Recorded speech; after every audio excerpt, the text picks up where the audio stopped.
Yomtov, ladies, we're celebrating Tu B'Av, the 15th of Av. In the Mishnah, in the end of Tanis, we are told that Yisrael had no greater Yomim Tovim, no greater holidays than Tu B'Av, the 15th of Av, and Yom Kippur, mentioned second. And on these days, the daughters of Yerushalayim would go out, dance in the vineyards, and find their nice chosn, or the chosn would find the nice color, and we know those stories. So the Gemara lists several joyous events that happened on Tu B'Av as well, and I'll mention them just briefly, and you can look them up on Chabad.org or in any other book. So it tells us that after, number one, after the incident of the Meraglim, the spies, during the time of Moshe Rabbeinu, they came back from Israel, from Eretz Yisrael, and scared the people a little bit. And the Bnei Israel were crying. They didn't want to go to Eretz Yisrael. And Hashem said, fine, this generation will all pass away in the desert. They wandered around for 40 years altogether. Hashem obviously led them the way he wanted to lead them. And every year on the 9th of Av, a group of people passed on until the very last year. The 9th of Av came, nobody passed away. The 10th, the 11th, the 12th, 13th, 14th. And on the 15th of Av, when the moon was full, and they knew that for sure it was the 15th, the 9th had passed. Nobody had passed on. And so the first decree was broken on Tu B'Av. When I mean the first decree, I mean that was the event that happened, the first event that happened on Tu B'Av. The second event was that the tribes of Bnei Israel would not intermarry. And the reason was that if a girl, for example, a woman, had inherited her father's land, if she were to marry somebody from another tribe, it would be very difficult to transfer that land into the possession of another tribe. So until the generation after the conquering and settling of Eretz Yisrael, no tribes intermarried. But there was a simcha on Tu B'Av after that period of time that they said from now on all tribes can marry within each other. Then there was another incident where the tribe of Binyamin was excommunicated basically because of an incident that happened. And on Tu B'Av, 1 year, they were permitted to re-enter the community. That was a big simcha. Another event that happened was that Yeravam ben Nevat, who caused a lot of divisiveness or divisiveness in America,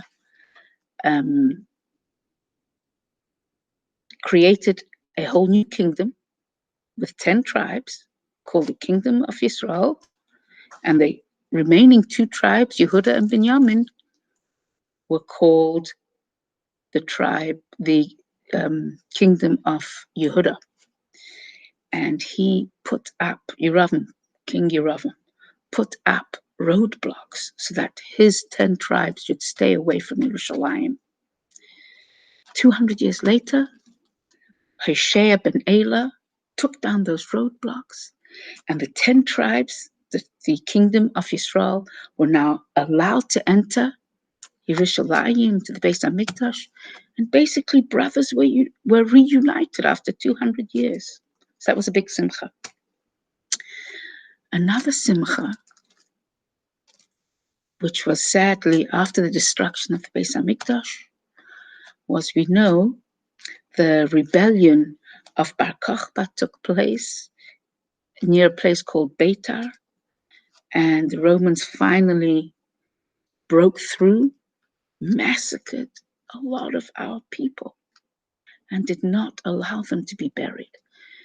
And we all know the tremendous respect that is expected from us, that by the Torah, of and for dead bodies. A Jew is holy through and through. Jewish body is holy. It was only 15 years later, on the 15th of Av, that they were allowed to bury the dead. And the miracle was that the bodies were intact. Hashem made a miracle.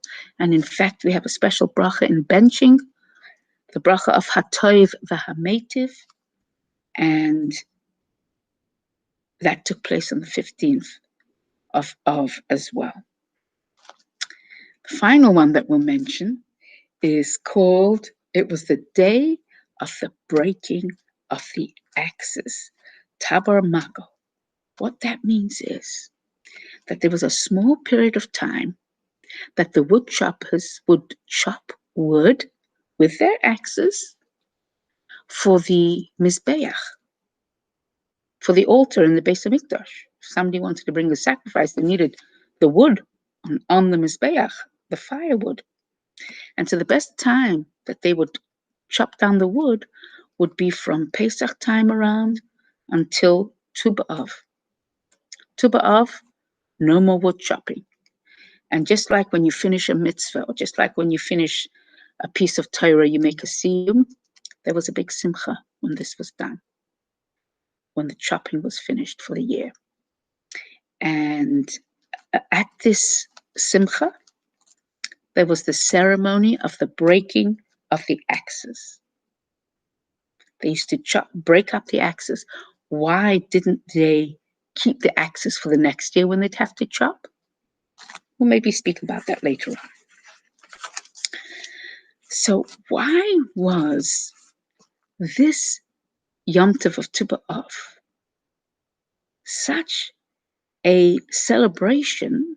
Yes, it's a celebration, but that it was an even greater Yomtov, like, and say Pesach on the 15th of Nisan, or Sukkot on the 15th of Tishrei, or Purim. We had such a big Yeshua from Haman. The story of Purim on the 14th and 15th of Adar. So what is the significance of Tu B'Av, that it's considered one of the greatest Yomim Tovim, or the greatest Yomim Tov, together with Yom Kippur, of our calendar? So the Zohar explains that the Bnei Yisrael mark time, our calendar, by the moon.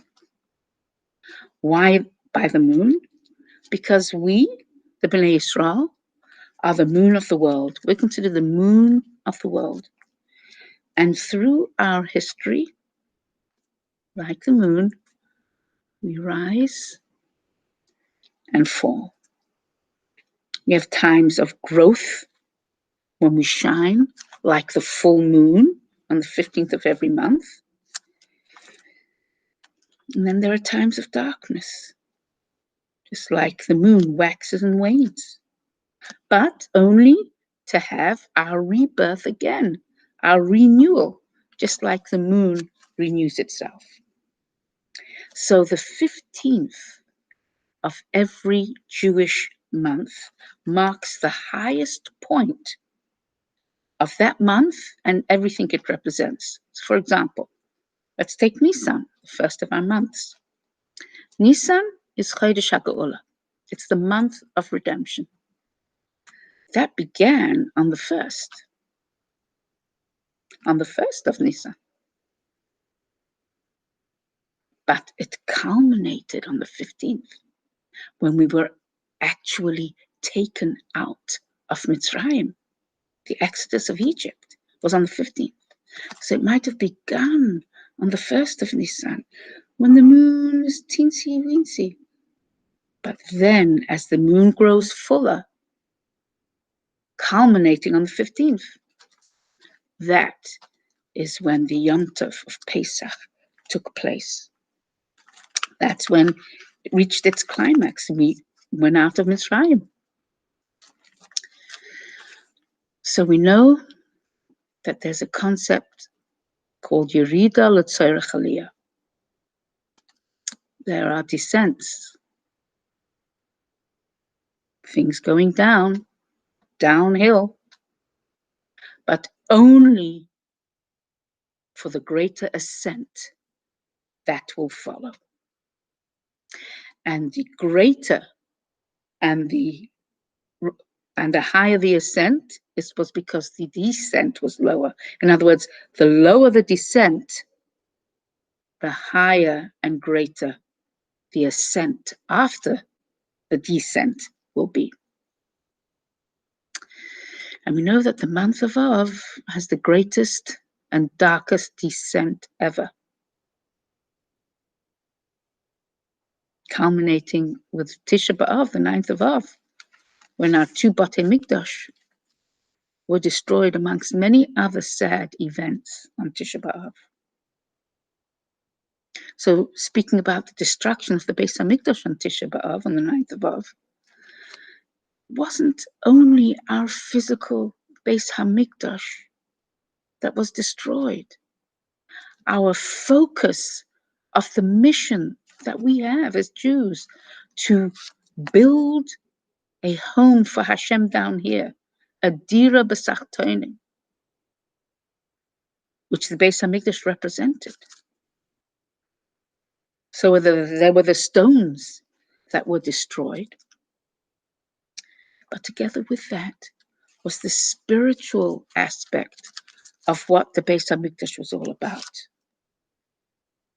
That spiritual loss was basically the withdrawal of the direct and open relationship that Hashem had between Hashem, basically, and creation. That is what the Beis HaMikdash represented.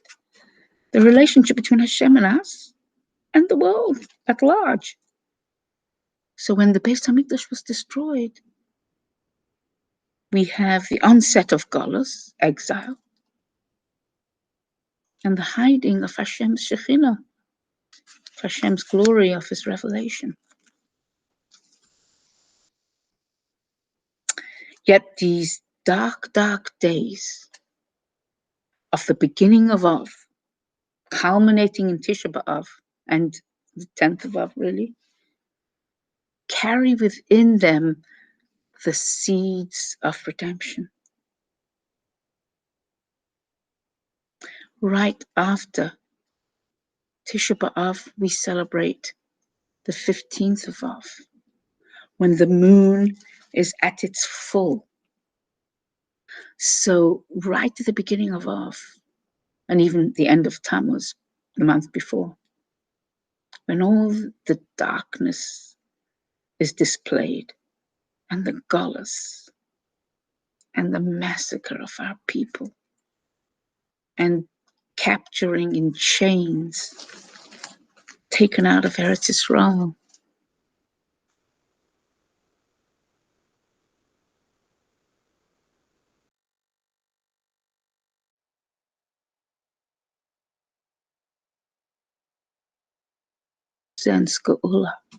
It represents the harmony of Mashiach, and it's the outgrowth of our long, bitter galus. So all the joyous events, all the happy events that the Gemara tells us that happen on Tu B'Av, each one marks a step in the climbing out of the descent of the 9th of Av. We're beginning to ascend now. So in the Midbar, in the desert, when the generations stopped passing on the 15th of Av, that was the beginning of the ascent, the first step, because here was a new generation ready to go and conquer Eretz Yisrael and lay the foundation of renewal and reconstruction. When the barriers between the tribes were removed, allowing marriage between all the tribes, marriage with one another, This was a descent when we couldn't be with each other, when we couldn't marry each other. It was a great divide. But now this was one step into being rectified. When we accepted the tribe of Binyamin back into the community, when the roadblocks that were set up so that the 10 tribes wouldn't go into Jerusalem, into the Beis Hamikdash, we now have unity amongst our brothers again. We're together. And then when we were able to bury our dead in Beitar after the destruction of the Beis Hamikdash, that was the first step, that was the first respite that we had after the terrible Churban, the terrible destruction of the Beis Hamikdash.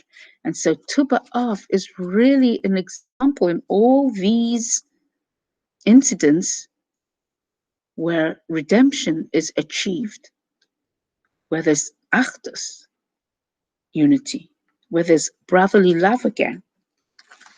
Basically, where we rectify what happened on Tisha B'Av, because we know that one of the reasons, the main reason, that our Beis Hamikdash was destroyed was because of sinas chinam, hatred for no reason. And we know the antidote to that is ahavas Yisrael, loving each other. And what happened on the day of Tabar Magol, the breaking of the axes? They had completed a period of time where they had chopped the wood for the altar, for the karbonos on the Mizbeach in the Beis Hamikdash. Who was this wood used for? People they didn't know. They were chopping down this wood for any other Jew that would need wood to bring his sacrifice. As we said before, it could be a person who had sinned. Could be a person who wanted to come close to Hashem. Everybody wants to come close to Hashem. That was the reason, obviously. That's what carbon means, to come close, from karov, close. The wood choppers did not know who they were chopping for. But there was such a strong Avas Yisrael, such a strong love one for the other. If any Jew that I don't know, that I do, needs something specifically in his relationship with Hashem, he wants to bring a carbon, he wants to become closer to Hashem, I will help that person. This is what Tu B'Av is all about. When we are close to another Jew, when we show love one to the other, that's what our Father loves best. What does a daddy or a mommy love? When their children are playing beautifully together, when they're loving each other. And this was a cause of celebration. And they broke up their axes because they didn't need them anymore. They had done their Avos Yisrael, they had done their mitzvah. They had finished chopping the wood so that people who needed the wood for a sacrifice could come close to Hashem. That was the only reason I had my axe. I'm not going to use it as a weapon. We know what people do with weapons today. Hashem should protect us, that all the weapons should turn into plowshares. Amen. So that's the idea. On Tu B'Av, we celebrate unity, Achdus. We celebrate Ahavas Yisrael. We celebrate our reconnection with Hashem. And the interesting thing is, ladies, that on a holiday, when a Yomtov comes by every year, it's called Nizkarim V'Nasim. It's basically re-experienced. The light of that first day that Yomtov happened is re-experienced every single year. And since we have a rule in Torah, Malin B'Kodesh, which means we have to ascend in holiness, just like on Hanukkah, when we light the menorah, we light a light, one more every day, because we have to go up in Kedusha, we have to go up in holiness. Same thing here. The effect of the holiness of the day every year gets greater and stronger. So the light and the holiness of Tu B'Av that happens now is so much greater. It's a couple thousand years strong. So we have to take advantage of today. And that's why the girls danced on this day. And that's why it was such a holy time, Yom Kippur as well, where the shidduchim were made. Because a shidduch represents, a shidduch, boy and a girl, represents the relationship between us and Hashem. Tu B'Av is the renewal of the relationship between us and Hashem.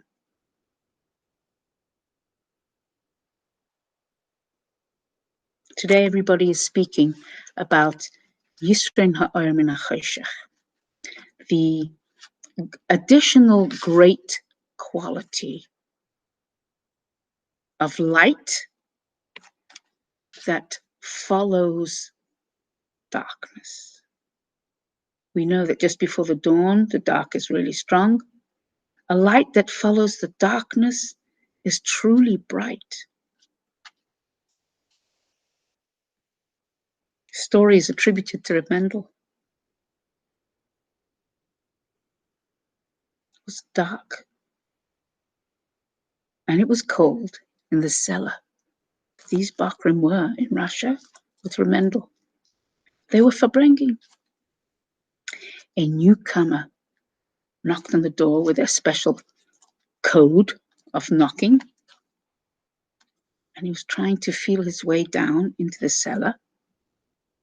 He said, I can't see a thing.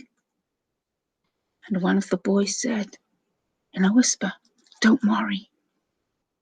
Soon your eyes will get used to the darkness. Well, right then and there, the Farbrengen took another twist. And Reb Mendel said, we will never get used to the darkness. This dark galus is not where a Jew is meant to be. We are princes and princesses that are meant to be sitting at the king's table. So we need to see this light. Now this light is here. That's why we always ask Hashem for a bracha, that the blessings that he sends us be b'toiv hanira v'hanigla. Good in a very revealed way, that our flesh eyes can actually see. But if we start opening our eyes now, girls, we will see, or ladies, we will see things are happening in the world that are kind of the prophecies, the nevuahs taking place in technology, where now the blind can see, where the lame can walk, where things are grown in very special ways. There is abundance. Soon there'll be an abundance of beautifully grown produce. Technology, where you can see me and I can't see you right now, but on the Zooms you can. Pretty amazing. But Hashem should help us that on this holy day of light, he show us his light in a way that we can see revealed beautiful holy light with the Hiskalus of Melech HaMashiach. All of us in that Beis HaMikdash HaShlishi that will come down, and we will be able to see the Shechina of the Eibishter again. May it be taken from Yad Mamash now. Good Yomtov, and let's try and tap into that strong, strong power of Tu B'Av. All the brachas for all of us from Aleph to Tov in a very revealed way, B'Gashmias Baruchnias. Looking forward to seeing you all in person. Good Yomtov.